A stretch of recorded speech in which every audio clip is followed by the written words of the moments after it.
Is Hairunisa, are you here? Hairunisa here already? Hairunisa Tambunan? No. Yes, ma'am. Yes, ma'am. Ada, ma'am.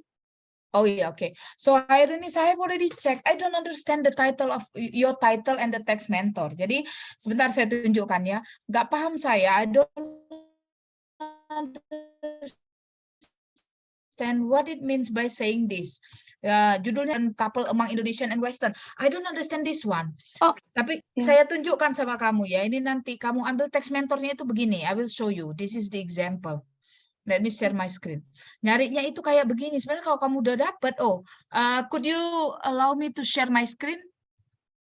To the Saya host. Udah, ma'am. Udah? Oke. Tadi belum bisa, oke. Now let's see. Gini cara mencarinya. Kalau mau mencari judulnya sih, I don't understand the title. Itu aja saya judulnya saya nggak paham. Tapi kalau kamu mau mencari itu, it's supposed to be like this one. Let me see. Which one I opened before? Wait a second. Let me know if my connection is not good. Okay. Can you hear me well? Yes, ma'am. Yes, ma'am. Okay. Because previously it's not. This is the example. You see, this is if you want to find. If you want to find, this is the example, Anissa. Look at this. Jadi caranya, so it's not that, kalau tadi kan judulnya, bayangkan aja, judulnya itu adalah, I don't even understand what you want to say. Cultural differences, communication, doesn't make sense. It doesn't make sense at all. Tapi kalau yang ini, caranya lihat nih. Can you see my screen? This is the Yes, example. Communication in intercultural marriage. You can take this one, okay? Then you have a cultural identity negotiation as a form of conflict management in interracial marriage, for example. Or communication strategies in an intercultural family. This is the text mentor. Inilah yang dimaksud dengan text mentor itu. Ini macam kayak gini kan, science direct. Can you see? Nih. Yes. Yeah. Nah ini ambilnya gitu, ambil communication strategies. Jadi dia nanti di dalamnya strategi itu, jadi cultural identity negotiation misalnya. Jadi nanti di dalamnya kita bukan cerita konflik. Because as you said that, kedengarannya kalau misalnya orang botak ngomong gitu ya, mungkin ya ini kan harus perkawinan campur ya, harus dengan orang, ada orang ininya ya, orang penutur bahasa Inggrisnya kan gitu ya. And then see that orang Batak, it's not a conflict, it's about her identity or his identity, tapi cara menyampaikannya melalui komunikasi begitu. This is the title. See, like cultural identity negotiation, atau misalnya apa, cultural identity in communication strategy, like that gitu. Bisa Anissa, kira-kira Anissa? Bisa, ma'am. Tapi ma'am, ternyata teks mentor itu nggak harus skripsi ya, ma'am. Nggak apa-apa kalau artikel. Nggak harus apa? Nggak harus skripsi ya, ma'am, ternyata. Nggak harus tesis. Jangan ya, skripsi. Iya, ma'am, sorry. Skripsi itu nggak boleh karena kalian di level tesis. Nah, kemudian kalau tesis dan disertasi, carinya yang di OATD ya, jangan yang di sini ya. Jadi nggak harus, kalau misalnya nggak ketemu nggak harus. Nanti di sini bisa dikembangkan gitu loh. Oke, ma'am. Baik, Nah, ma'am. ini yang saya maksud. Ini apa kan? Communication in intercultural marriage, managing ini, this is the example if you want. Nih, nampak?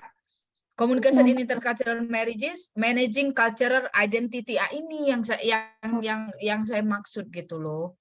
Oke. Bisa kira-kira? Bisa. Jadi berarti di judulnya nggak perlu kita buat dong antara siapa dengan siapa. Nanti diisinya jadi jabarkan. Begitu, Usah. ma'am. Nggak perlu. Oke. Baik, ma'am. Secepatnya akan saya kirim. Di dalamnya kelihatan itu bahwa oh ya misalnya dia intercultural itu culture-nya mana, culture Western sama culture Eastern misalnya gitu. Baik, ma'am. Oke? Iya, akan saya kirim Ya, secepatnya. direvisi lagi ya, tapi yang kayak gitu. Oke. Iya, ma'am. Now Terima let's kasih, continue. Oke. Nah, See, as I told you previously, tadi saya minta Nadia to let you know because you know that I've just landed in Jakarta because I have some activities tomorrow, and that's why maybe we will have only 1 hour for this meeting, okay? Just because I'm not sure that I will be able to see you to have the class on Saturday. I will continue first. If you have any question from previous class, previous meeting, you can have it at the end. Boleh nanti di belakang, kalau misalnya ada pertanyaan tentang yang kemarin, saya fokus dulu ini kemarin menjelaskan kepada kalian the rest of chapter 1 and also we come to chapter 3 methodology. So remember, once you have background, setelah ada background, what you have next is research question, benar? Setelah itu ada research question kan? So let me tell you, harus saya kasih tahu sama kalian, this is actually one, I do not know whether you still have, it's quite peculiar, I think, that you still have this tradition that you must have 3 questions and then must stay with what, how, and why. See, that's right. Itu kan peraturannya kan, harus ada what, how, and why. Dengan asumsi that what, it's only the answer will be 1, 2, 3 like that. While how, show method, and then why provide the reason. It's not necessarily like that. Bukan berarti pertanyaan dengan what itu akan gampang dijawab sebenarnya, karena in reality if you check, kalau kalian lihat misalnya, kita lihat aja misalnya gini, what are Indonesian students perception, itu kan jawabannya kan nggak gampang, itu bukan 1, 2, 3 kan nggak begitu. It's true thematic content analysis, lalu dari tema itu keluar temanya, lalu nanti di bawah tema ada subtema lagi, pro kategori, subcategorization. That's if they really know. Kalau mereka tahu bahwa pertanyaan what itu tidak jawabannya dengan oke 1, 2, 3. It's not like that. However, because you have this rule, then you must stay on the you say that you have to play the game. So meaning that you have to stick with the rule. You have what, how, and why. Kalian harus punya 3 ini. But one thing that I want to let you know, say never start your research question with the point 1, 2, 3 directly. Jangan pernah memulai research question. Kalian kan suka begitu kan, research question 1 without any introduction. Langsung aja kalian masuk 1, 2, 3 gitu loh. Padahal that's not the right one. 1. Kemudian the second one, once you have research question and then you have apa di bawah research question, apa yang ada? Di dalam susunan tesis itu background. Setelah background, research question. After research question, Scope study, ma'am. research Significance. That's the last one. Research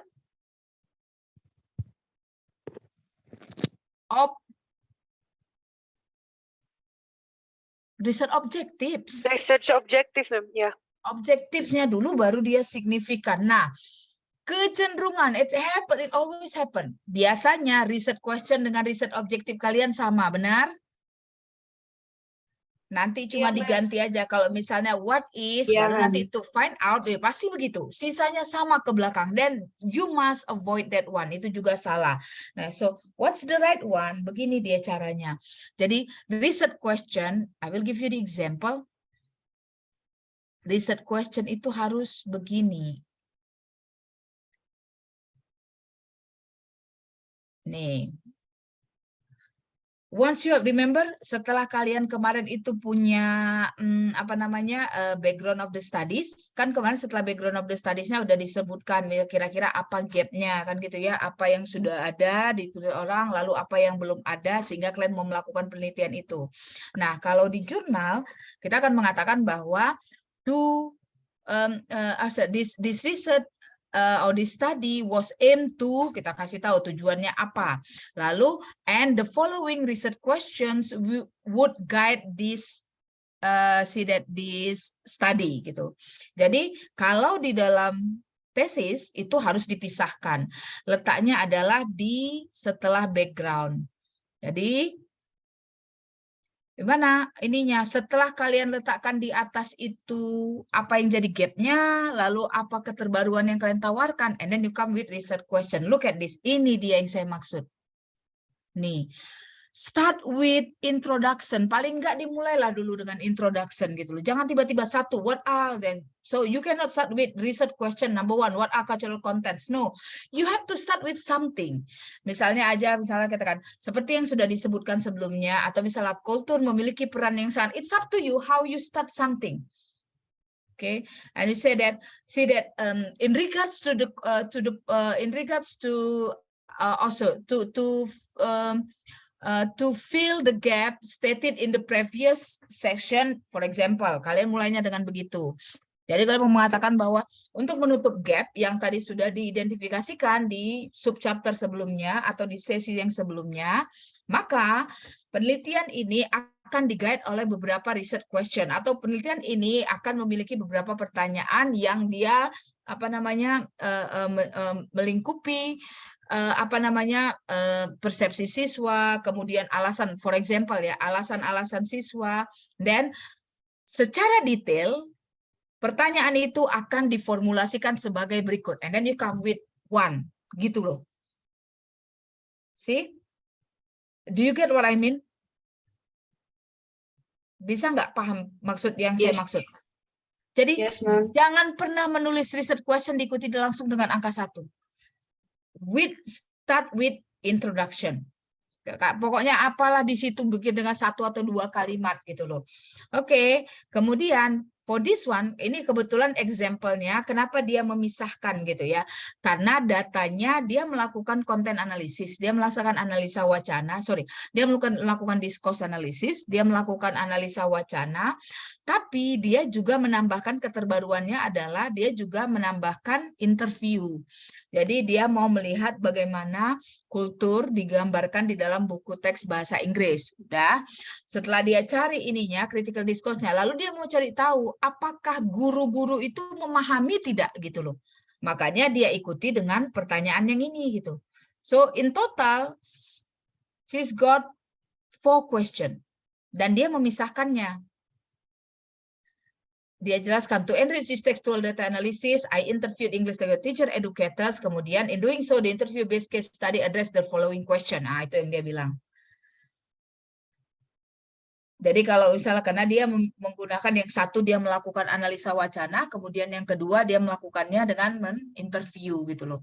Jadinya makanya dia mempunyai ini. And then let's see. That's the research question. Kalau kalian kan nanti 3. Pertama biasanya what, lalu diikuti dengan how, lalu diikuti dengan why gitu ya. Pokoknya it's not problem as long as you have any introductory statement. Ada statementnya. Next, apa yang jadi permasalahan berikutnya adalah research objective. Let's see.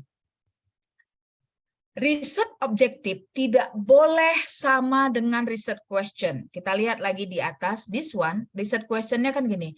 What are cultural content represented in the textbook from Kacu Circles of English and Modern 4P Perspective? Jadi, bagaimana konten-konten budaya yang digambarkan di buku teks dari apabila dianalisa dari Kacu Circles of English sama Modern 4P, ini nama teori. Lihat di bawah. Bagaimana dia ini? Find out cultural content. Nah, ini dia menambahkan ini. Dia meletakkan konteksnya sehingga tidak sama dengan di atas. Nampak? Kalau di atas tadi kan dia langsung cultural content gitu ya, lalu melalui perspektif ini. Kalau di bawah dia sebutkan to find out cultural content di mana in the textbook judulnya langsung diberikan.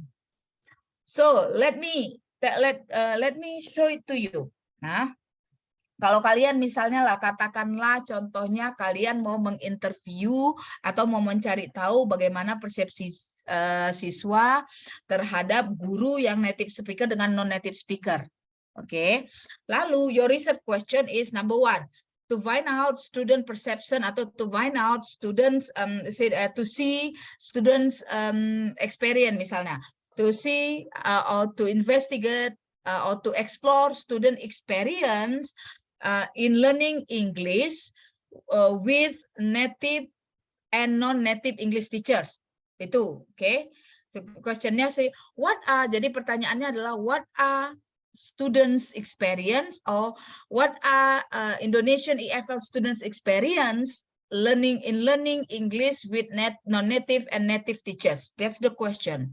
Lalu riset objektifnya, and then you provide the context. Kalau kira-kira ini adalah anak SMP, maka kalian akan mengatakan adalah to explore or to investigate how, atau misalnya to investigate the experiences of Indonesian primary students or Indonesian junior high school student grade 1 or grade 2, for example. That's how to differentiate it. Bisa kira-kira membedakannya? Kalau tadi riset questionnya dia umum saja, maka agar berbeda dengan riset estetiknya, supaya jangan diulang yang di atas dengan di bawah. Then you give the context.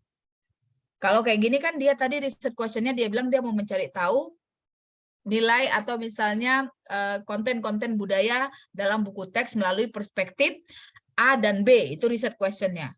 Lalu dalam riset objektifnya, dia mengulang itu, mencari tahu konten-konten budaya yang digunakan dalam textbook, dia kasih tahu textbooknya apa. That's what makes it different. Bisa kira-kira? Jangan pernah mengulang antara yang di atas dengan yang di bawah. So you cannot repeat the questions, repeat the phrases or the sentences in research question and research objective. And then the last one, ingat ya, kalian menggunakan menggunakan gaya selingkung kalian. Kalian punyanya signifikan. Ini UNS punya. UNS itu pakainya contribution. Research contribution sama dengan signifikan. So what do you put in your significant? Significant itu fungsinya apa gitu loh. Kalau yang sering saya lihat itu biasanya kalau di konteks pendidikan, untuk siswa, untuk guru misalnya, untuk entah siapa. No, that's not it. That's not it. Bukan begitu dia. Yang harus dilakukan adalah nomor 1, you have, what do you mean by the significant? You can have significance for the theory or the knowledge. Jadi, saya contohkan, saya dalam disertasi saya menggunakan teorinya si Vygotsky. Vygotsky menggunakan zone of proximal development. Lalu ketika Vygotsky mengembangkan teori itu, dia hanya melakukannya dengan anak kecil. Sementara di dalam penelitian saya melakukannya dengan anak kuliah. Lalu apa di situ signifikansinya? Lalu saya mengatakan bahwa signifikansinya adalah untuk mengembangkan konteks teori zone of proximal development yang tadinya hanya untuk anak kecil, yang awalnya hanya untuk anak kecil, lalu dilihat apakah dia juga bisa dikembangkan ke level orang dewasa, terutama mahasiswa. That's the contribution. Itu kontribusinya. Oke, baru kemudian apa? Makanya ada namanya pedagogical implication. Lalu secara kontribusi atau signifikansi secara praktek apa? Itulah dia baru masuk tadi. Kalau untuk siswa, siswanya apa? Untuk guru-gurunya apa gitu? Untuk policy makernya apa yang harus diiniin gitu. Jadi jangan hanya berpikiran bahwa oh yang namanya signifikansi itu hanya untuk orang, enggak, bisa jadi untuk teori. What are you going to give for the theory? Apakah untuk lebih membesarkan konteks teori itu agar bisa dipakai di konteks yang lebih luas? So that's what is significant. Jadi kalau misalnya, nah lihat apa yang dikatakannya di sini. See, say that this discourse study aim to provide theoretical, empirical, and practical contribution. 3 itu yang disebutkan. Jadi secara teorinya ada, secara empirisnya ada, secara prakteknya ada. Kita lihat dia bilangnya apa. Lalu dia bilang ini, secara teori dia mengatakan bahwa yang namanya mengajar dan belajar tentang budaya itu tidak bisa dipisahkan dari pendidikan bahasa. Dan sudah menjadi fenomena di dunia saat ini yang ditandai dengan globalisasi dan komunikasi antar kultur gitu. Makanya dia bilang material dalam textbook dapat bermanfaat bagi siswa dan mengembangkan pemahaman budaya siswa di konteks globalisasi. That's theoretically. Itu loh yang dia maksud. Jadi bisa apa? Memberikan pengembangan kepada siswanya gitu loh. Lalu kemudian dia bilang apa? Lihat aja kemari. Jadi dia ada yang namanya theoretically, empirically sama practically. Apakah tiga-tiganya harus ada? Not necessarily. Tapi hilangkan kebiasaan kalau kalian menulisnya untuk si ini, untuk guru itu. We cannot do that anymore. Oke, so that's it for your introduction. Isinya tadi ada background, itu yang saya jelaskan minggu lalu. And then yang belum saya jelaskan, that is research question. Ingat, kalian terikat dengan kata what, how, and why. Tapi yang tadi mau saya tunjukkan pada kalian adalah pastikan bahwa you have introductory statement. Ada diawali dulu, jangan masuk 1, 2, 3. Sama juga dengan study objektifnya. Study objektif ini memang terikat dengan research question, but you cannot repeat the same word. Maka caranya adalah ketika research question umum, ke dalam research objektif nanti kalian spesifikkan. Jadi spesifikkan siapa. Kalau misalnya guru, lalu kalau misalkan gini, untuk mencari tahu tantangan-tantangan yang dihadapi guru dalam menggunakan teknologi di ruangan kelas gitu ya. Research question-nya, what are the challenges that EFL teachers see the experience in integrating technology? Itu research question-nya.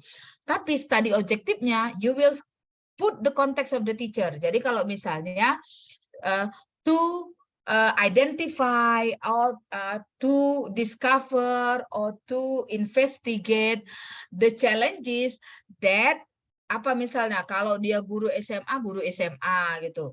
Kalau guru SMP langsung spesifikkan gitu.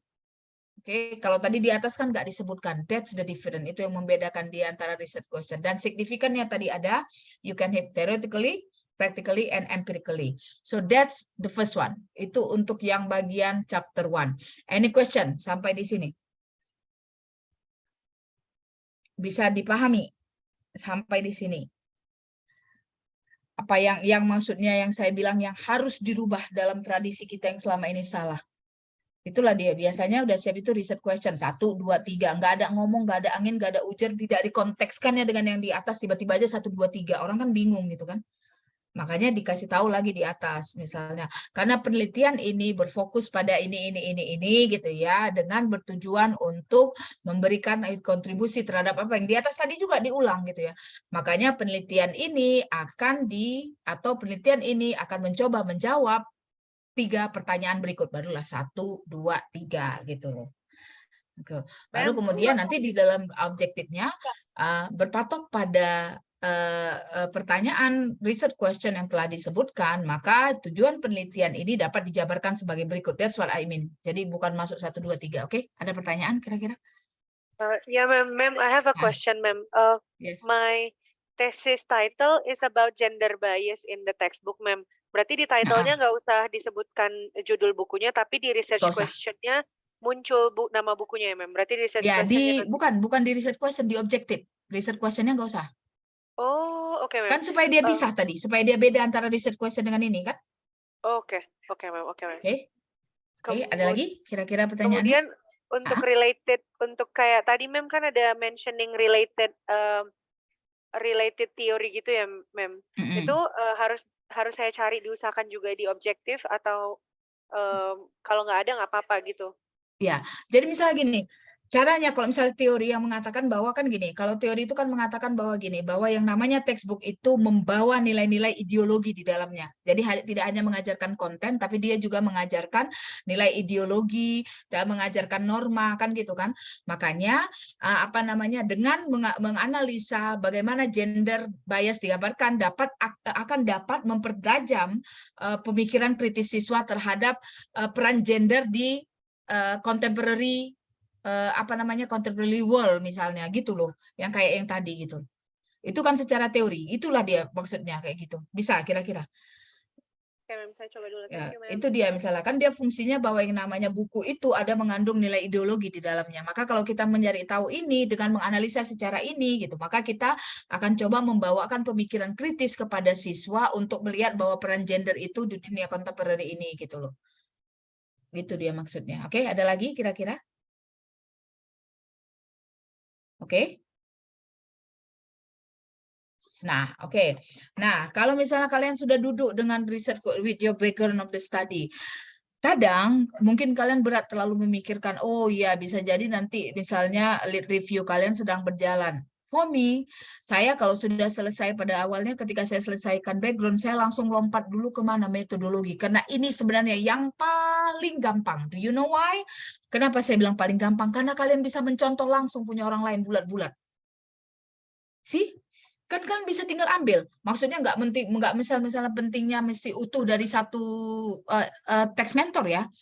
Misal, oke, penelitian kalian itu adalah tentang narrative inquiry atau etnografi atau phenomenological case study. Kalian cari nanti yang dia membahas tentang itu, lalu nanti di bagian desainnya kalian akan jelaskan. Kalau di luar itu biasanya penelitian itu, metodologi itu, oke, wait, bentar.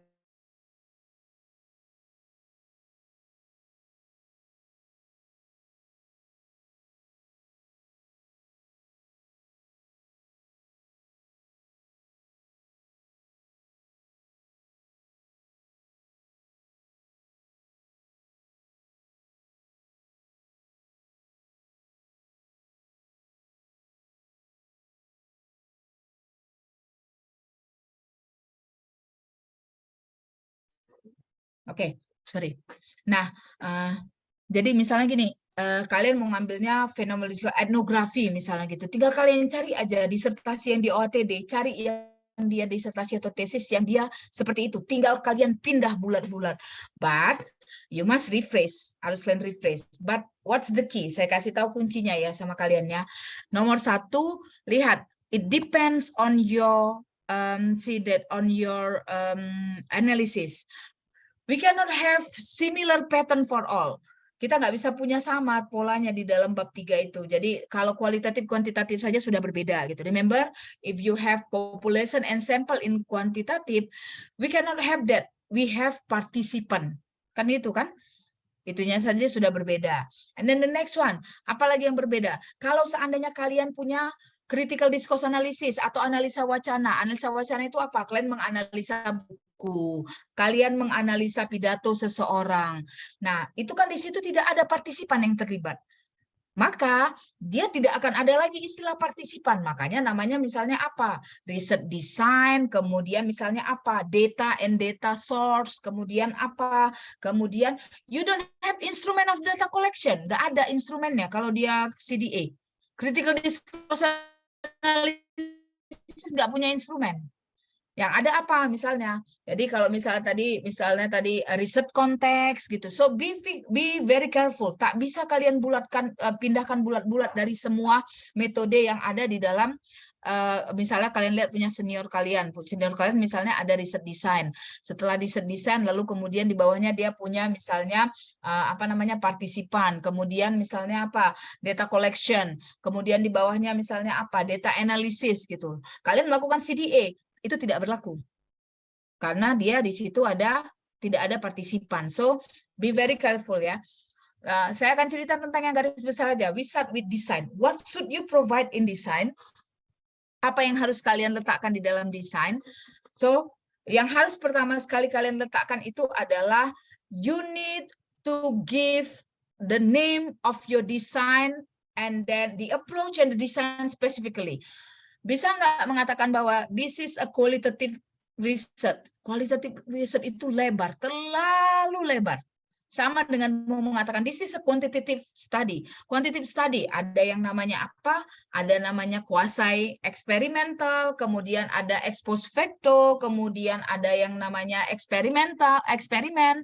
Nah, for qualitative there are more than 100. Ada lebih dari 100 gitu. Jadi harus kalian sebutkan apakah dia case study, apakah dia adalah descriptive qualitative study, apakah dia adalah phenomenological case study, apakah dia adalah autoetnografi atau etnografi, apakah dia collaborative autoetnografi, apakah dia retrospektif, ada banyak sekali. Nah, you mention that one first. Sudah, setelah kalian sebutkan, misalnya saya mengatakan bahwa, okay, this study will be conducted atau this study will employ qualitative research method, particularly using the design of case study, misalnya saya bilang gitu ya. Lalu Next adalah provide the conceptual, kasih konsepnya, pengertian apa itu qualitative research. Disinilah kalian kasih referensi. Oke, misalnya katakan qualitative research, jadi berarti entah menurut siapa, itu biasanya kecenderungannya adalah misalnya untuk menganalisa data apa, misalnya kayak gitu. Lalu spesifiknya kalau case study itu apa. So, provide the name, kemudian give the definition, and then after that, make it connected to your study. Setelah kalian jelaskan definisinya, lalu connect-kan dengan studi kalian. So that's the rational. Kasih rasionalnya kenapa harus ini yang dipakai.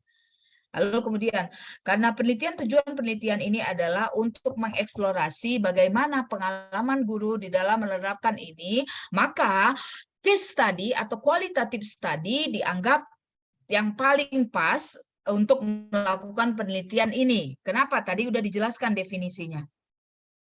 Lalu kalau misalnya case, kasih tahu, case-nya adalah apa yang jadi case. Misalnya guru-guru yang bagaimana. So that's the design. Itulah isi letaknya desain. Jangan kalian kasih penjelasan yang banyak sekali ngolor ngidul ke sana kemari ya. Hanya sebutkan nama desainnya secara spesifik, kasih definisinya secara konsep, berarti ngasih referensi, kalian pakai punya siapa, karena kualitatif pun banyak. Case study pun banyak, kalian mau pakai punya Sien, pakai Creswell, mau pakai punyanya Merriam. Lalu setelah itu, kalian kosikan rasional, kenapa, kaitkan dengan tujuan penelitian kalian, kenapa case ini, desain ini yang paling pas untuk penelitian kalian. Oke? Bisa kira-kira? Oke? Next, berikutnya. Kalau yang dibahas itu adalah tentang misalnya partisipan. Biasanya partisipan ini ada disebutnya riset konteks dan partisipan misalnya. Jadi konteks itu dikasih tahu misalnya dia kalian melakukannya apa di perguruan tinggi. Nah partisipan apa yang akan kalian berikan di sini? Nomor satu adalah kalian membutuhkan berapa orang partisipan. Oke. Lalu kalau dia jumlahnya cukup banyak, kalian nggak perlu kasih tabel. Tapi kalau jumlahnya sedikit, cuma misalnya 2, 3, atau 4, kalian perlu kasih tabel dengan spesifik. Usianya berapa, pokoknya faktor-faktor yang demografis yang akan mempengaruhi terhadap hasil riset kalian. Kita asumsikan aja dia yang jumlahnya banyak ya. Kalian sebutkan partisipannya siapa, ada berapa orang, berapa laki-laki, dan berapa perempuan. Sudah? Lalu kemudian, beritahukan bagaimana teknik kalian dalam menyeleksi atau mendapatkan partisipan. Ini yang penting. Jadi kalau misalnya contohnya kalian sebutkan bahwa oke, partisipan ini dipilih misalnya secara random. It's not happening in kualitatif. Nggak pernah terjadi kualitatif itu secara random. Biasanya pakai apa? Boleh convenience. Artinya apa? Bahwa kalian bisa menjadikan dia partisipan karena kalian sudah punya hubungan sebelumnya. Entah kawan kalian. Boleh dia purposeful. Kalau purposeful apa? Kalian tidak punya kedekatan emosional, tapi kalian memilih mereka karena ada syarat-syarat yang harus mereka penuhi. Jadi misalnya kalian mau melakukan penelitian tentang bagaimana tantangan mahasiswa magister bahasa Inggris dalam menyelesaikan tesis. Berarti kan harus ada nih. Berarti dia sudah dalam semester berapa, lalu dia sedang mengerjakan tesis, kan harus begitu. That's purposeful sampling namanya, atau purposeful teknik.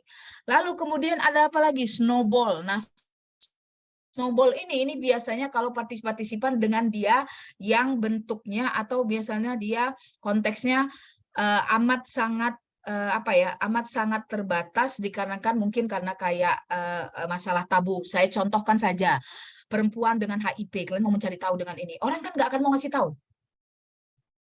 Jadi kecenderungannya bagaimana? Kenapa dia snowball sampling? Kalian kenal si A ini mau ngomong, lalu kalian minta si A ini untuk menunjuk siapa yang berikutnya si B. Nah, karena dia yang tahu. Makanya kemarin kayak punyanya si Grace, kemarin kan saya tanya karena dia mau melakukan tentang apa namanya LGBTQ community, mereka kan nggak buka-bukaan. They will not do that. Makanya kalau seandainya dia tidak punya, dapatnya satu, then she will say snowball. Si yang satu ini akan menunjukkan siapa yang berikutnya. Kemudian siapa yang berikutnya. That's it. Kalian sebutkan gitu ya.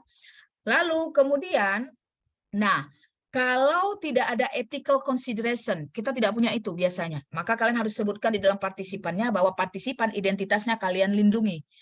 So you must say that bahwa namanya adalah pseudonym, atau namanya adalah anonymous. Anonymous berarti kalian cuma bikin P1, P2, itu untuk partisipan 1, 2. But pseudonym namanya kalian ganti. And then you need to mention that.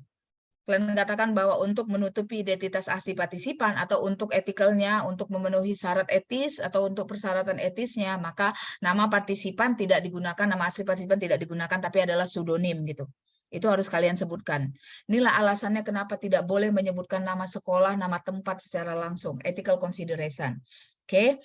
And then next, kalau misalnya sudah ini, kalau misalnya seandainya kalian dapat partisipan dengan guru, misalnya guru yang kalian bukan gurunya, kalian ke sekolah, and then you must mention the gatekeeper. Tahu artinya gatekeeper? Gatekeeper adalah orang yang membuat kalian bisa masuk ke sekolah itu. Jadi kalian kasih tahu dulu bahwa partisipannya kalian dapatkan misalnya apa? Karena kalian kenal dengan gurunya, kemudian gurunya that's in partisipan. People need to know that. Oke? Net, setelah partisipan, next yang berikutnya adalah data collection. Apa yang ada di dalam data collection? This is the instrument. Inilah letaknya instrumen. Instrumen kalau dia di dalam kuantitatif. Jadi data collection ini akan disebutkan apa-apa saja gitu. Biasanya saya akan mengatakan bahwa ada primary data, ada secondary data. Jadi kalau misalnya primary data itu yang akan saya periksa di awal, sementara secondary data ini hanya untuk to corroborate. Oke. Jadi apa yang saya lakukan? Misalnya saya mengatakan saya menggunakan misalnya apa survei, itu saya sebutkan. Jadi look at the step di dalam data koleksi bahwa koleksi data. Untuk mengumpulkan data dalam penelitian ini, atau misalnya data dalam penelitian ini akan menggunakan data kuantitatif dan kualitatif. Hati-hati ya, data kuantitatif belum tentu penelitian kalian kuantitatif. Pahami dulu bahwa penelitian kalian menjadi kuantitatif atau tidak itu letaknya nanti adalah di bagian data analisa. Bisa saja dia kualitatif, tapi datanya adalah data kuantitatif. Data kuantitatif itu apa? Data yang misalnya mengikuti frekuensi, berapa kali kejadiannya gitu loh. Oke, jadi kalau seandainya dia hanya data kualitatif, lalu kalian katakan bahwa data dalam penelitian ini dikumpulkan dari berbagai macam alat atau dengan berbagai macam teknik. Kalian sebutkan dulu, misalnya yang pertama adalah kalian menggunakan observasi atau kalian menggunakan survei. Nah, kalian kasih tahu survei itu apa menurut definisi siapa. Sudah, setelah kalian sebutkan surveinya, lalu kemudian kalian akan mengatakan bahwa survei ini apakah kalian terdiri dari berapa item. Oke, lalu kalau misalnya dia surveinya terdiri dari open-ended sama close-ended. Open-endednya kalau close-endednya menanya apa, open-endednya menanyakan yang apa. Itemnya ada berapa. Lalu kalian kembangkan sendiri atau kalian adaptasi atau modifikasi dari penelitian orang lain. Itu harus dijelaskan. Dan kemudian ditutup dengan data dari survei ini akan menjawab pertanyaan dari nomor berapa. So you need to provide that one. So the data collected from this method, data collected from the survey will address or will answer the questions for question number 1 gitu loh. Oke. Nah, that's all. Semuanya nanti di dalam data collection akan begitu. Kemudian berikutnya apa? Interview. Apa fungsi interviewnya? Lalu kemudian kalian kasih tahu apakah dia structured interview, semi-structured interview. Kemudian apa fungsinya? Kalau fungsinya adalah kalian mengatakan bahwa interview ini fungsinya adalah untuk menggali lebih dalam jawaban siswa terhadap bagian open-ended dari kuesionernya.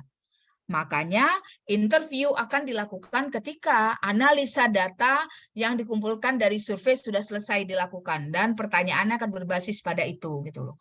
Nah, lalu kalian sebutkan di interview berarti nanti kalau dia misalnya semi structured ada berapa orang yang diinterview, masing-masing diinterview berapa jam, bahasa apa yang digunakan.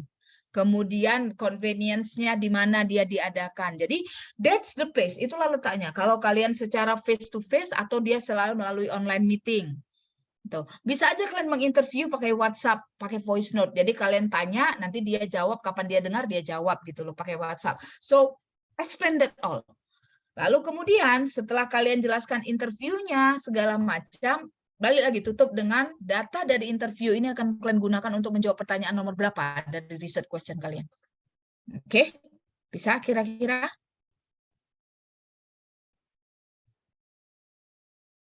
Dapat nggak kira-kira? Yes, ma'am. Jadi data collection itu adalah bukan prosedur. Kecuali kalau kalian melakukan intervensi. Misalnya kalian mau mengajarkan di kelas, lalu di kelas itu nanti akan ada teknik yang mau kalian ajarkan. Kalau tidak, kalian hanya datang ke lapangan untuk mengumpulkan data, then you don't need data. So, what you say? Berarti kalian sebutkan, kalian menggunakan alat apa untuk mengumpulkan datanya.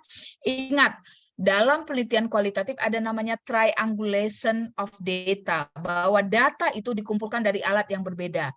Kalau kalian mengumpulkan suatu data hanya dengan satu alat, nanti ada kemungkinannya bahwa data itu keluar karena alat yang kalian pakai. Misalnya, kalian hanya dapat data itu karena kalian interview, jangan-jangan karena pertanyaan kalian. Kalau saya contohkan, kalian tanya sama si kalian mau cari tahu misalnya tentang persepsi guru, atau misal gini, persepsi orang tua terhadap perilaku siswa SMA saat ini. Lalu pertanyaan kalian udah langsung nanya, Pak, gimana pendapat Bapak tentang perilaku anak SMA yang saat ini semakin turun semakin kurang ajar. Kalian udah bilang duluan sama bapaknya kalau anaknya kurang ajar sih. Ya pasti dia nggak punya opsi pilihan lain. You have already directed him. Paham maksudnya? Makanya kalau kalian mau mencari challenges, jangan ditanya sama gurunya, gimana apa tantangan ibu? You cannot do that. Kalau itu yang kalian lakukan, itu namanya bukan data untuk penelitian, itu kayak interview TV namanya. Jadi challenges itu tidak keluar dengan pertanyaan challenges, enggak.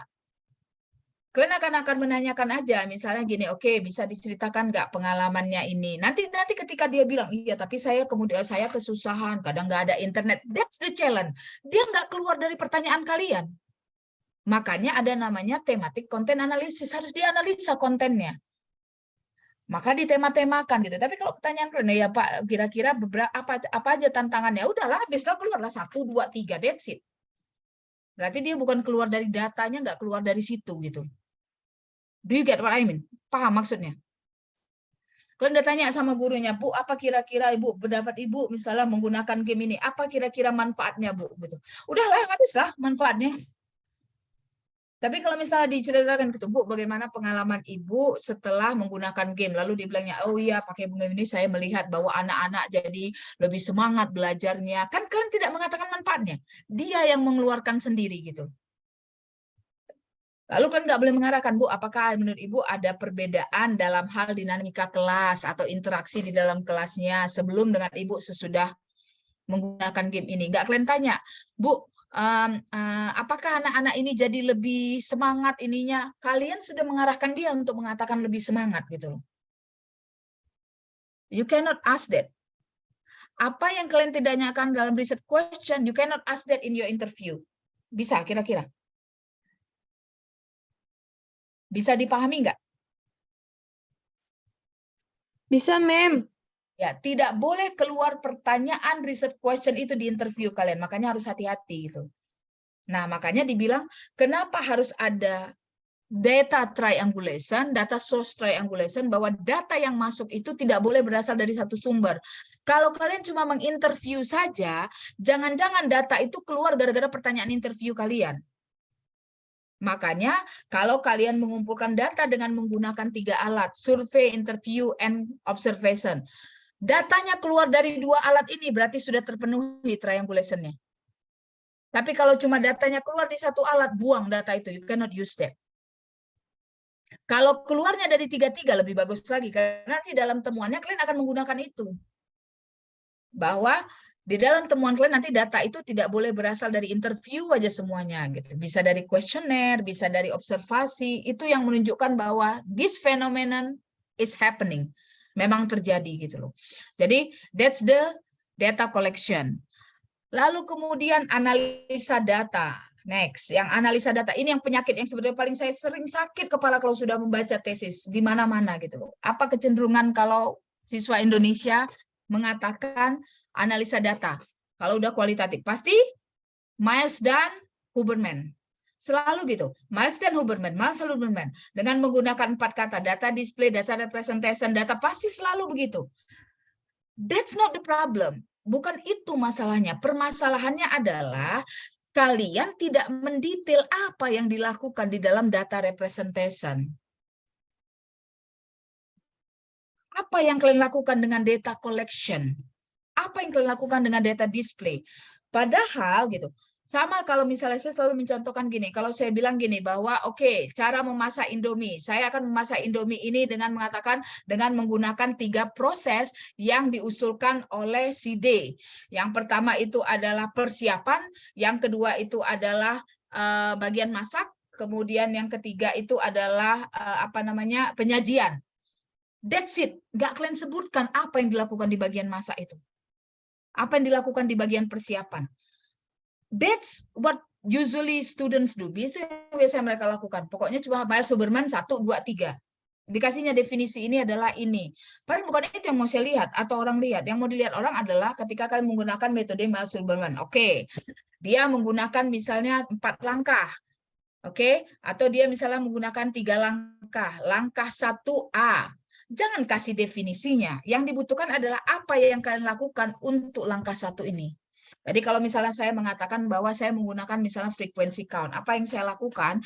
Saya pertama adalah saya menganalisa setiap kertas secara individu lalu memberikan nilai. Kemudian nilai ini kemudian saya simpankan di dalam table di Microsoft Word atau di dalam Excel untuk setiap siswa. Kemudian nilai ini saya akan bandingkan. That's itu yang mau ditunggu sebenarnya. Kelihatan kan? Bukan pengertian data display. Data display adalah data dikumpulkan kemudian untuk dibandingkan. Misalnya stop sampai di situ. Orang, so how to do it gitu loh. Sementara ini, kemudian kalau misalnya ya, kemudian yang berikutnya apa lagi? Misalnya, oke, data setelah data display, data representation, kemudian apa lagi? Data conclusion. Apa yang kalian lakukan ketika data display ini? Misal, apa data representation ini? Nah, yang mau dilihat itu adalah, oke, kalau dia dari interview, berarti interviewnya yang pertama sekali dilakukan apa? Akan ditranskrip. Apakah transkripnya verbatim atau tidak? Nah, kalau misalnya verbatim itu kata per kata. Kalau dia misalnya dia non verbatim, kalau seandainya dia senyum, dia ketawa, nanti kalian bikin dalam kurung. Karena bisa jadi misal gini, kalian kasih pertanyaan, lalu setelah dikasih pertanyaan, dia nanti berhenti lama. Ada arti di balik itu. Mungkin dia entah berat, entah dia mikir dulu. And then you put it. Post in 15 minutes. Itu namanya non verbatim. Kalau verbatim itu hanya apa yang diucapkannya yang kalian tuliskan. Oke, lalu kalian jelaskan bahwa data yang diambil dari interview tadi adalah direkam melalui persetujuan consent dari partisipannya, lalu rekamannya tadi pertama sekali ditranskrip. Lalu ketika ditranskrip di data display itu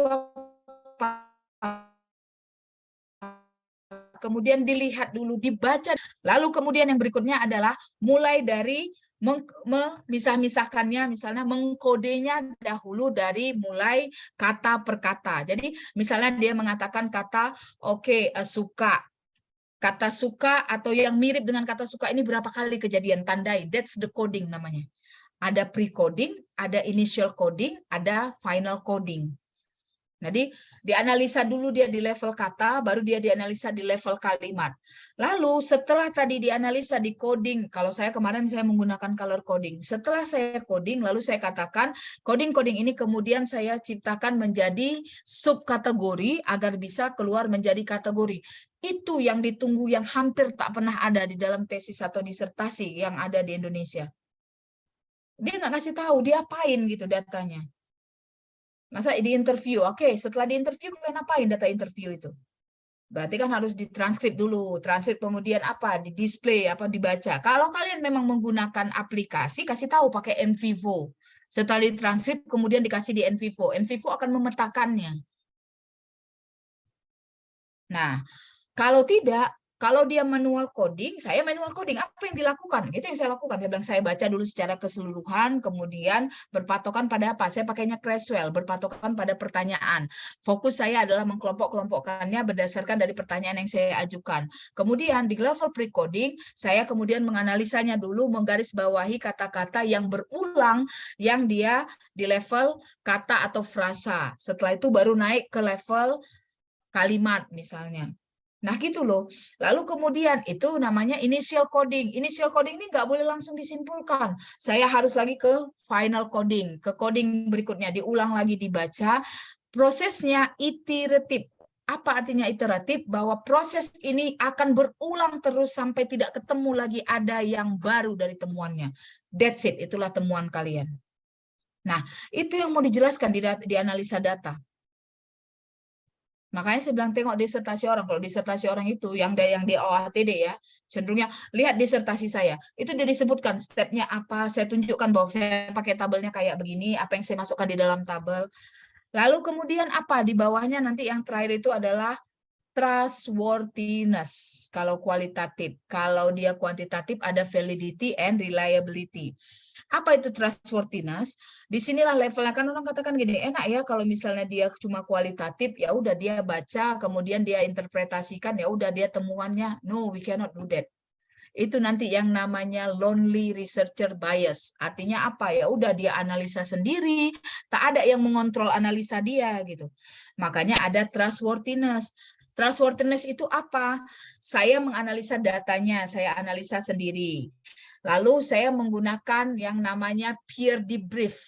Peer debrief itu kalau kita sama-sama peneliti. Kalau kalian, peer debriefnya nanti siapa? Peer debrief kalian itu adalah pembimbing 1 dan pembimbing 2 kalian. Jadi data yang kalian analisa itu akan dianalisa lagi oleh orang lain. Baru nanti hasilnya dicocokkan. Nah, apabila ada ketidaksesuaian, maka akan dikonsultasikan. Itu yang namanya trustworthiness terhadap analisa data. Satu adalah peer debrief. Ada orang lain yang memeriksa datanya secara independen, kemudian hasilnya dibandingkan dengan analisa kalian sebagai peneliti.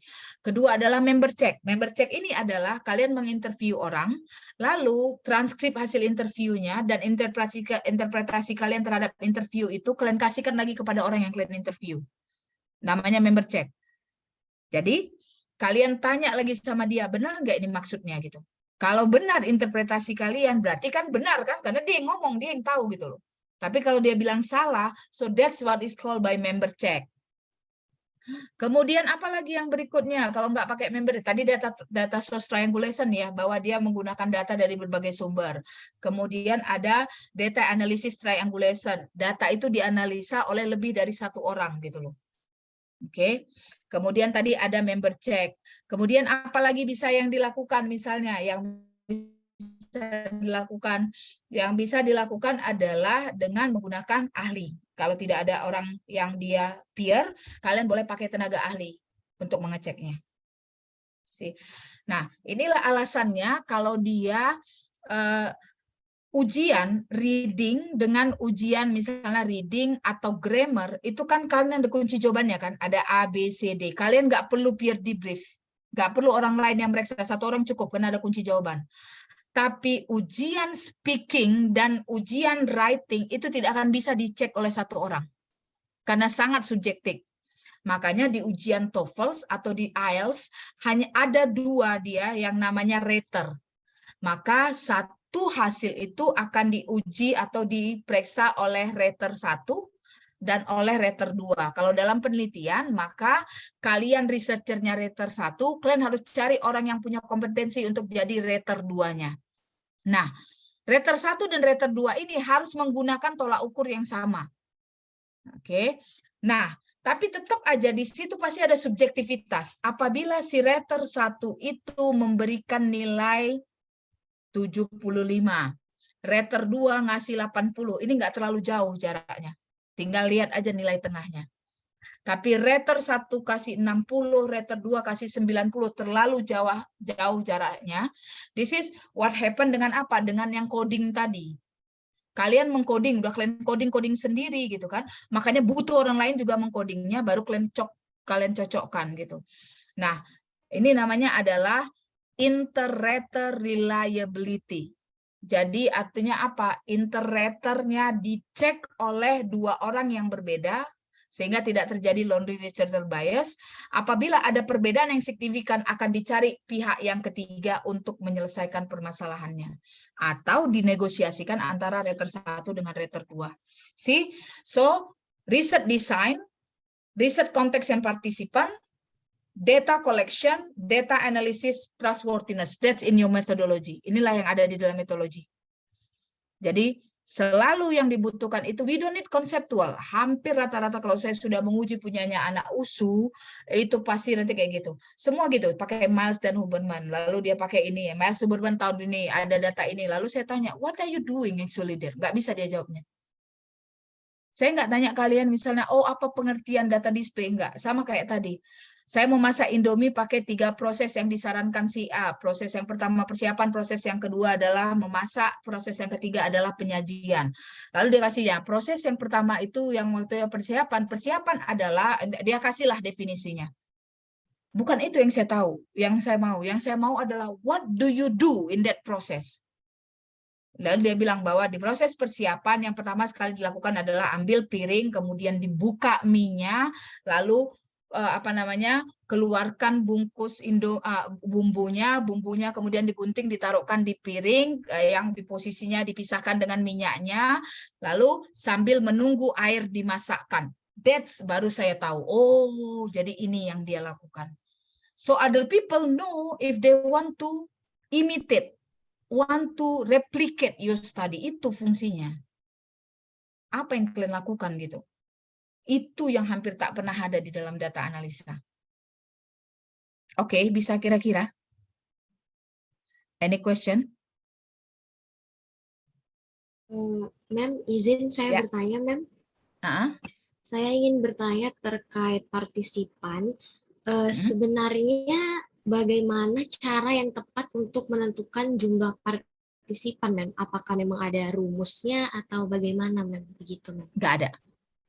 Jadi tergantung, kualitatif itu nggak ada. Makanya saya bilang kualitatif, kalau kalian mau melakukan apa, autoetnografi, atau kalian mau retrospektif naratif inquiry, diri kalian sendiri jadi partisipannya boleh. Tapi hati-hati begini ya, misalnya gini, kalau kalian mau melakukan penelitian survei, nama penelitian kalian survei, lalu kalian bilang partisipan kalian ada 10 orang, nggak bisa, survei itu harus ratusan, harus gede. Tapi kalau kalian mengambil datanya dengan interview, mau menceritakan ininya, mau menceritakan experience dia, 2-3 orang cukup. Oke, jangan nggak ada patokan. Makanya kalau misalnya, Mem, saya mau melakukan interview, tapi saya mau melakukan keseluruhan kelas. Bayangkan kalau 40 klien interview, 1 jam itu bisa 18 halaman. Saya akan menyarankan kalian, pertama adalah lakukan survei. Semua siswanya dikasih survei, ada close-ended, ada open-ended. Interviewnya itu nanti akan kalian pilih berdasarkan jawaban dia di survei, hanya kepada 5 orang gitu. Oke? Oke, Ma'am. Apakah itu juga berlaku untuk kuesioner, Ma'am? 2 atau 3 itu? Misalnya lebih.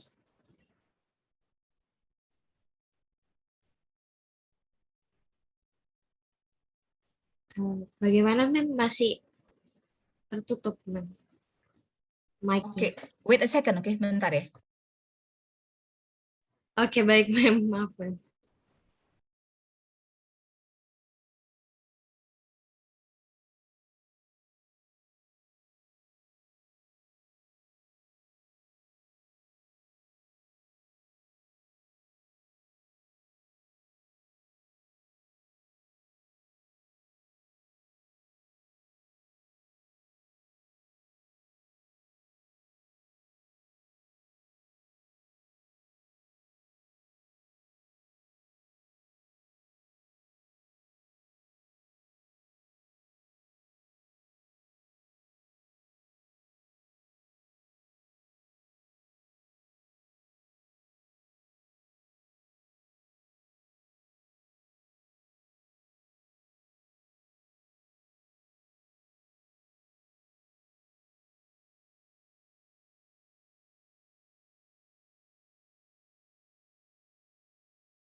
Oke, I'm sorry. Saya soalnya dua-dua ini lagi ada Zoom ini, ada apa namanya, ada kelas juga. Apa tadi pertanyaannya? What's the question? Apakah minimal 2 atau 3 itu juga berlaku kalau kita pakai kuesioner, Mem? Oh, kalau kuesioner nggak bisa. Kan tadi ya, kuesioner itu kan dia kayak survei. Oke. Nah, kuesioner itu kan dia ada yang pakai skala Likert gitu ya. Maka kalau dia cuma 2 dan 3 orang, ngapain di kuesioner? Kan kalian bisa menginterview, in-depth interview. Jadi fungsinya gini, fungsi kuesioner itu adalah apabila kalian tidak bisa menginterview. Kalau misalnya 40 orang kalian interview, nanti kalian yang babak belur mengumpulkan datanya. Makanya kalian kan mau tahu nih pengalaman mereka secara general, maka kalian kasihlah survei yang ada close-ended dan open-endednya misalnya. Atau kalian kasih yang dia open-ended semua, biasanya survei itu nanti ada data demografisnya. Sudah? Nah, tapi yang namanya dia survei tertulis, sekalipun ada open-ended, kan partisipan tidak bisa maksimal menjawabnya. Oke, lalu kemudian kalian mau menggali lagi jawaban lebih dalam terhadap jawaban mereka di dalam survei. Atau kalian ada pertanyaan-pertanyaan yang nanti kalian khususkan, maka dari yang 40 orang kalian survei ini akan kalian pilih lagi mungkin hanya 10 atau 5 orang yang akan kalian interview. Jangan 40 orang disurvei, 40 orang pula diinterview. Fungsinya survei itu adalah karena kita tidak sanggup mengumpulkannya datanya melalui in-depth interview. Karena nanti terlalu berat mentranskripnya. Oke. Opsi lainnya adalah kalau kalian nggak mau in-depth interview, kalian menggunakan apa? FGD. Kalau saya mau ngambil 40-40-nya juga, atau pokoknya paling nggak 50%-nya, 20. Kalian interview 20 orang, itu nanti kalian yang sendiri kecapean, kalian yang akan tepar sendiri untuk mentranskripnya. Kalian lakukan FGD.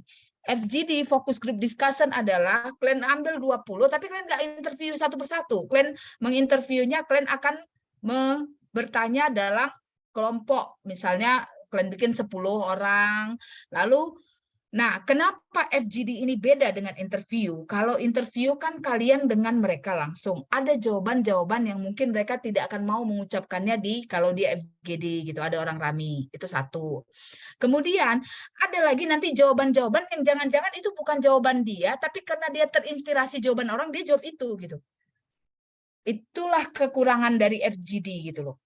Tapi ada juga masanya nanti FGD itu dibutuhkan kalau kalian membutuhkan. Kayak tadi saya bilang, so it depends on your data. Tapi kalau misalnya, oke, saya mau mengambil nih 5 orang, kalian mengatakan kan, saya mau ngambil 5 orang ini saya survei dulu, lalu saya interview. Ngapain kalau dia mau diinterview? Toh yang akan kalian tanya di survei bisa kalian tanya di interview. Lalu kalian tanya, jadi gimana triangulation datanya? Masa saya cuma interview aja? Kenapa nggak pakai reflektif?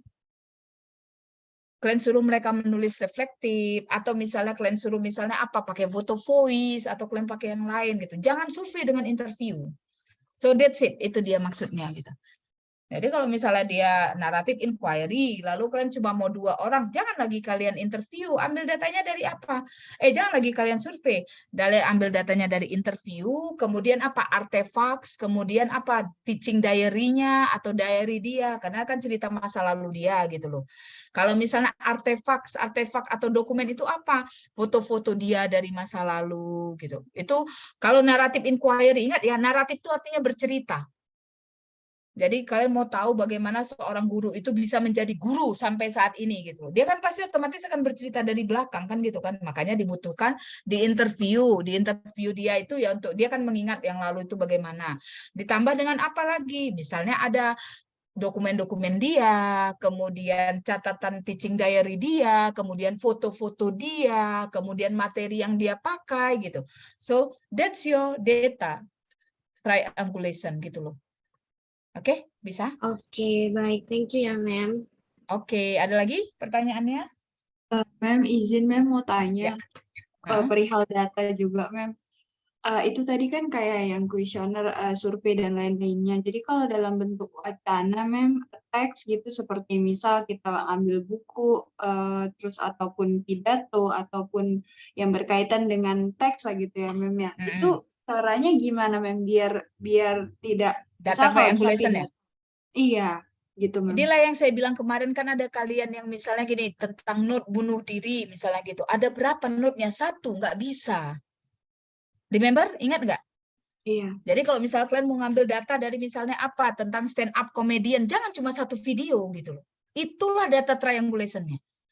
Kalau kalian ambil nanti dia dari 1 video, jangan-jangan dia mengeluarkan itu karena topiknya misalnya. Tapi kalau misalnya kalian ambil dari video dia ada 5 atau 6 dan itu berulang, berarti memang itu karakteristik dia gitu.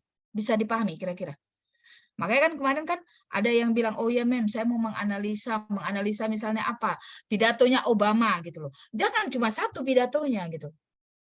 Kalau pidatonya 1 yang kalian analisa, jangan-jangan pidato itu nanti apapun karakteristik yang mau kalian analisa di dalamnya, keluar itu gara-gara topiknya atau siapa audiensnya pada saat itu.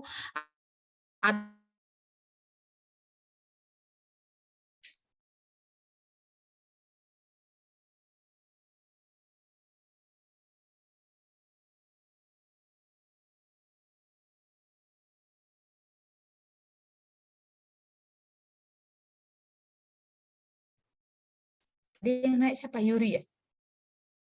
iya, Mem. Sorry, Mem. Hilang jaringannya, Mem. Tadi udah dapat kok, Mem. Oke. Poinnya. Nah, kalau Oke, misalnya gini, Mem. Mem, saya mau menganalisa 1 buah buku, bisa atau enggak? Bisa. Kenapa? Karena buku terdiri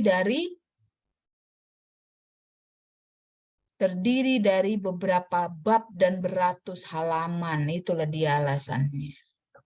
Tapi kalau pidato cuma 1 biji gitu kan, misalnya cuma 1 pidato, tidak mencukupi gitu. Itu dia data source triangulation-nya. Bisa kira-kira? Oke, Bisa, Mem. ada lagi? Sudah, Mem.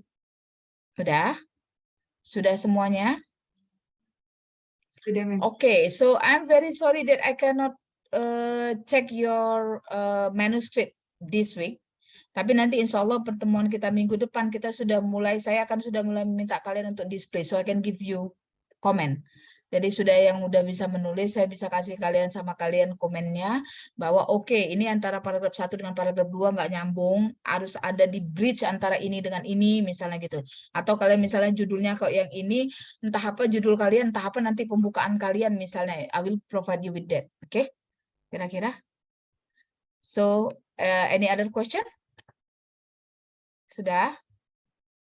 Oke, ini kan tadi direkam gitu ya, tapi kalau misalnya seandainya mungkin kalian ketemu hal-hal yang menurut kalian baru, nggak pernah kalian pelajari sebelumnya, caranya adalah lihat dari contoh disertasi. Yang saya omongkan itu hal yang jamak dilakukan gitu. Memang begitulah seharusnya yang ada. Disertasi saya bisa diambil di Google Scholar, kemudian disertasi yang dari OATD, kemudian kalau kalian ambil Google Scholar saya, lalu kemudian kalian klik bagian disertasi saya, maka kalian akan otomatis masuk ke dalam websitenya UNM, kumpulan tesis dan disertasi untuk program studi Language Literacy and Sociocultural Studies. Jadi di situ juga banyak contoh-contoh yang lain gitu loh. Ambil saja di situ metodenya, tinggal kalian ikutin aja gitu. Saya dulu pakai kualitatif case study. Lalu saya kasih tahu case study siapa yang saya pakai, kemudian saya kasih tahu definisinya apa, lalu saya kasih tahu kenapa itu jadinya case study. Itu yang kalian contoh. Lalu demikian juga dengan data. Saya kasih tahu bahwa saya menggunakan data sekian banyak instrumennya. Lalu saya sebutkan bahwa ini pengertiannya apa, lalu ini nanti akan menggunakan prosedur kapan dilakukan, dari mana saya ambil datanya, kemudian kalau dia dari punya orang lain, apakah saya adopted atau adopted berarti saya ambil bulat-bulat, adapted berarti ada yang saya modifikasi, saya sesuaikan dengan tepatnya saya gitu ya. Lalu kemudian saya sebutkan bahwa data ini saya ambil untuk menjawab pertanyaan nomor 1 dan nomor 3 misalnya. Data ini saya ambil untuk pertanyaan nomor 2 gitu. Itu ada saya sebutkan di dalam disertasi saya. Just an example. Ambil yang bisa kalian ambil, boleh kalian kombinasi dengan yang lain. But that's methodology. Metodologi itu sebetulnya enak. Karena dia itu-itu aja pasti barangnya, nggak akan ada yang lain. Paling cuma konteksnya. Kalau misalnya dibilang nanti interview, akan disebutkan interviewnya kapan, pakai bahasa apa. Kalau kalian mengatakan interviewnya dilakukan dengan bahasa Indonesia, kasih tahu ya, bahwa untuk memudahkan pemahaman atau misalnya untuk tidak terjadi kesalahpahaman, maka interview dilakukan dalam bahasa Indonesia, kemudian diterjemahkan ke dalam bahasa Inggris oleh peneliti untuk proses analisa gitu. Jadi kalian kasih tahu aja gitu. Atau boleh saya kasih tahu bahwa partisipannya diberi kebebasan mau bahasa Indonesia atau bahasa Inggris gitu, disesuaikan dengan convenience mereka gitu. I told that in my dissertation. Jadi silakan diikutin itu, semakin praktis, semakin kelihatan bagaimana kalian melakukannya semakin bagus. Dan biasanya kalau itu ditulis nggak banyak komen lagi itu dari supervisornya gitu. Biasanya sih itu akan lebih gampang. Okay, so thank you for your attention and see that you have now a little bit more time. Jadi ini adalah pertemuan yang kelima, benar? Ya, kelima. We have 3 more meetings. 3 lagi pertemuan, maksimalkan 3 pertemuan ini bagi kalian untuk display draft kalian biar bisa saya kasih feedback, oke? Karena nanti kalau udah selesai sama saya, ke Pak Rahmat, biasanya Pak Rahmat akan suruh kalian untuk mengembangkan itu, kemudian saya nggak tahu apakah anak semester 2 sudah bisa dibagikan ininya atau belum, dibagi ininya pengujinya atau belum gitu ya. Kalaupun misalnya belum bisa dibagikan, kalian mungkin disuruhnya akan mengembangkan sehingga nanti proposal kalian siap semester 2, awal semester 3 kalian sudah bisa ujian proposal. That's what he wants kayaknya kalau nggak salah. Yang anak semester 3, kalian berpacu dengan waktu. Jangan lupa sih bahwa kalian sedang harus menyelesaikan proposal kalian di semester ini gitu. Jadi biar bisa selesai secepatnya. Okay, so thank you for your attention. And then if you have any question, just put it in the WhatsApp, and then I will answer it when I have the time. And again, if I haven't responded to your research questions or to your prospective study, just remind me. Ingatkan saya kalau misalnya ada yang terlewat ya. Kalau yang sudah oke, silakan lanjut. Lanjutnya itu adalah bukan lanjut nulis, lanjut pastikan dari prodi ya. Kalau oke prodi, silakan dituliskan. So that's it. And again, thank you for meeting me at this time to modify, and I will see you again next week on Saturday, insya Allah. Assalamualaikum warahmatullahi wabarakatuh, and good night everybody. Waalaikumsalam. Thank you, ma'am. Thank you, ma'am.